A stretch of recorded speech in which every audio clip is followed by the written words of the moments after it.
Students, जे advance 2015 के इस multiple correct question को ध्यान से देखिए। अगर आप पी ब्लॉक में HClO से लेकर HClO4 तक सबके स्ट्रक्चर और लोन पेयर का रट्टा मार के एग्जाम हॉल में जा रहे हैं, तो IIT ने आपके लिए ही ये ट्रैप बनाया है। ऑप्शन ए और ऑप्शन बी में काउंटिंग करते वक्त आधी जनता आउट हो जाती है। चलो इन ऑक्सी एसिड का स्ट्रक्चर को डिकोड करते हैं। आइए एक बार क्वेश्चन में रीड कर देता हूँ। The correct statement dividing 1 2 3 and 4 HClO HClO2 HClO3 and HClO4 is and are. चार स्टेटमेंट है, चारों को एक करके हम देखते हैं। तो जो यहाँ क्वेश्चन है उस क्वेश्चन के हिसाब से मैं पहले ना सबके स्ट्रक्चर्स बना लेता हूँ ताकि बेटर रहे, है ना। तो देखिए स्ट्रक्चर्स, देखिए, आइए देखते हैं स्ट्रक्चर्स। तो सबसे पहले जो हम बनाएंगे वो बनाएंगे HClO का, देखिए, जो कि 1 है। HClO, तो ये कुछ इस तरह का है ना, इस तरह का है हमारा, ठीक है।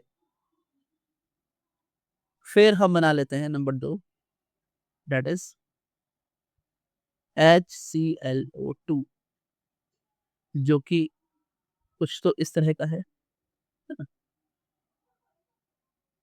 ये देखिए। अब स्टूडेंट्स जो मैंने यहाँ बनाया है, इस तरह से जो बना दिया मैंने, तो इसमें आपको समझ में नहीं आया कैसे होगा। पहला वाला तो बहुत ईज़ी था। दूसरे वाले में जो HClO2 है, तो यहाँ पर सेंटर एटम हमारा क्लोरीन है।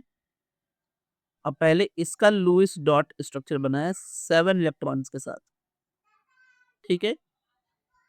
फिर एक ऑक्सीजन को हाइड्रोजन के साथ लगा दें और बाकी बचे ऑक्सीजन को डबल बॉन्ड के साथ कनेक्ट कर दें। और देखिए ये बन के रेडी हो गया। ऑक्सीजन के ऊपर 2 लोन पेयर होंगे, तो इस तरीके से हमने ये बना लिया। सेम यही मेथड हम यूज़ करेंगे HClO3 के लिए। मैं यहाँ सारे स्ट्रक्चर इसीलिए बना रहा हूँ ताकि आप सीखें किस तरीके से बनाया जाता है ना। फिर से क्लोरीन का लुईस डॉट स्ट्रक्चर, एक ऑक्सीजन के साथ हाइड्रोजन लगा दें, बाकी जितने बचे हुए ऑक्सीजन हैं उनको डबल बॉन्ड के साथ कनेक्ट कर दें क्लोरीन के साथ। ये बन गया आपका HClO3 एंड देन HClO4। फिर से वही चीज, हम एक ऑक्सीजन को हाइड्रोजन के साथ कनेक्ट करेंगे, बाकी हमारे पास 3 ऑक्सीजन बचे हैं, उन तीनों को ही डबल बॉन्ड से क्लोरीन के साथ कनेक्ट कर देंगे। ये हमने कनेक्ट किया है, ठीक है। अब हम आते हैं अपने क्वेश्चंस पे, है ना। हर एक ऑप्शंस पे आते हैं।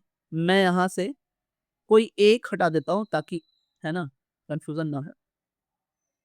ये मैंने हटा दिया। अब यहाँ पे 4 हमारे एसिड हैं और चारों का एक-एक स्ट्रक्चर है। बड़े गौर से देखें तो आपको ये बात समझ में आएगी क्या, कि number of Cl double bond O 1, 2 और 3 के बीच में, 2 और 3 के बीच में 2 हैं। ये कह रहा है हमारा ऑप्शन।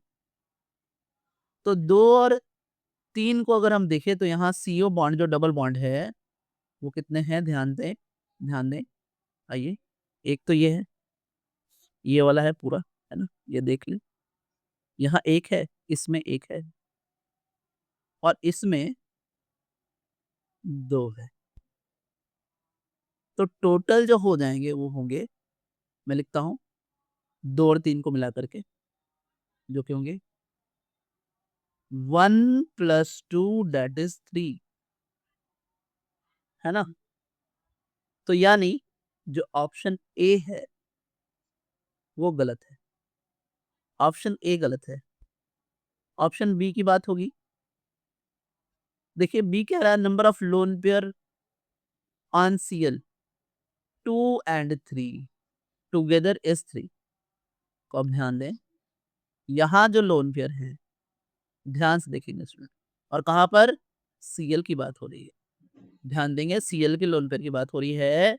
तो यहाँ कितने हैं, 2, यहाँ पे कितने हैं, 1 लोन पेयर। टोटल कितने आ गए बी में, तो बी में आ गए 2 + 1 दैट इज 3। 3 ही बोल रहे हैं, ऑप्शन बी 3 ही कह रहा है, यानी इसका मतलब है कि ऑप्शन बी तो सही निकला।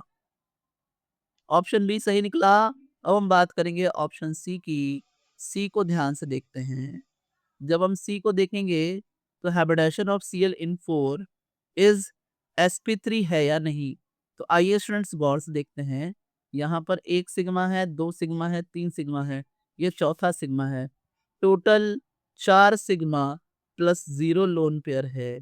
तो इस तरीके से ये sp3 हाइब्रिड हुआ, और ये बात तो सही निकली, यानी ये sp3 हाइब्रिड है। सही बात है, यानी सी ऑप्शन भी सही है।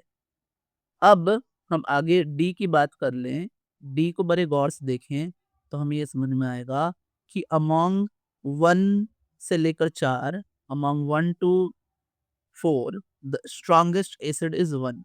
अब यहाँ पे बात समझते हैं कि जो हमारा HClO है, HClO2 है, HClO3 है और HClO4 है, जब ये सारे एसिड बनेंगे तो इनका जो एसिड का कैरेक्टर डिपेंड करेगा कि एसिडिक नेचर कितना हाई है, वो डिपेंड करेगा कि इनके कंजुगेट बेस कितने स्टेबल हैं।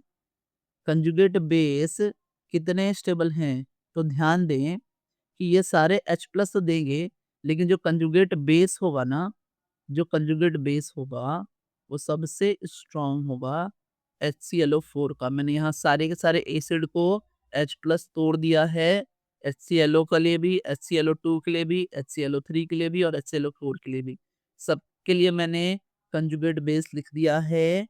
और अब यहाँ पर बात ये निकल कर आ रही है कि अगर हम HClO4 को देखें, जो कि स्ट्रक्चर कुछ इस तरह का है, तो यहाँ पे ना जो रेजोनेंस स्ट्रक्चर्स बन के आएंगे सबसे हाई इसी के लिए बनकर आएगा। And stability of conjugate base is directly proportional to number of resonance structures। क्योंकि ClO ClO4 माइनस के लिए नंबर ऑफ रेजोनेंस स्ट्रक्चर सबसे हाईएस्ट है, तो ये सबसे ज़्यादा स्टेबल है। सबसे ज़्यादा स्टेबल है, तो इसलिए HClO4 स्ट्रॉन्गेस्ट एसिड है, ना कि HClO, जो कि ऑप्शन डी कह रहा है, यानी ऑप्शन डी हमारा गलत है। तो हमारा आंसर क्या हुआ, तो answer is B and C. Answer is B and C. अब स्टूडेंट्स, मैं आपको एक गोल्डन रूल भी यहाँ देता हूँ, अगर आप यहाँ तक पहुँचे हैं तो। गोल्डन रूल क्या है, गोल्डन रूल ये है कि कभी भी आप एसिड और बेस का कंपैरिजन कर रहे हैं, एसिडिक स्ट्रेंथ का कंपैरिजन कर रहे हैं, सो strength strength of acid depends on the stability of its conjugate base, है ना। मैं सिंबल्स में लिखता हूँ, if stability of conjugate base increases then then acidic strength of acid increases. That's it. Students, this is the golden rule और यहाँ हमने resonance को यूज़ किया इसलिए ये काम आया. So thanks. Subscribe for more